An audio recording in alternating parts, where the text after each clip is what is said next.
The McClatchy company announced on Thursday that it has filed for Chapter 11 protections, a move that will likely end family control of the nation's second largest local news company. The company plans to hand over the reins to a New Jersey-based hedge fund, which will run it as a privately held organization. McClatchy said it would continue to operate normally as it restructures its pension and debt obligations. Kevin McClatchy, the company's chairman, called the expected handover a sad milestone after 163 years of family control. But he said McClatchy remains committed to essential local news and information. The company's legacy dates back to 1857, when it first published a 4-page paper in Sacramento, California. It currently operates 30 papers across 14 states, including the Miami Herald, Charlotte Observer, Kansas City Star, and Tacoma, Washington's News Tribune. Kevin McClatchy noted that the company's financial woes could be attributed to the scale of its 75-year-old pension plan, which reportedly covers more than 24,000 current and future retirees.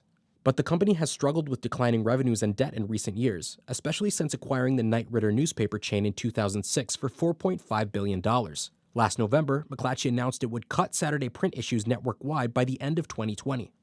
But for some news industry observers, McClatchy's announcement is yet another indicator of a more worrying trend: the ongoing consolidation and collapse of local news.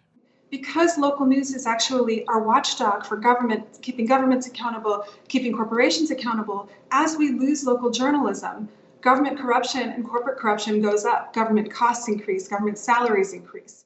Victoria Vilk is the Director of Digital Safety and Free Expression Programs at PEN America, a nonprofit that advocates for free expression and press freedoms. She said consolidation often leads to news coverage that is less diverse, less local, and more national, and that's not good news for communities or for democracy.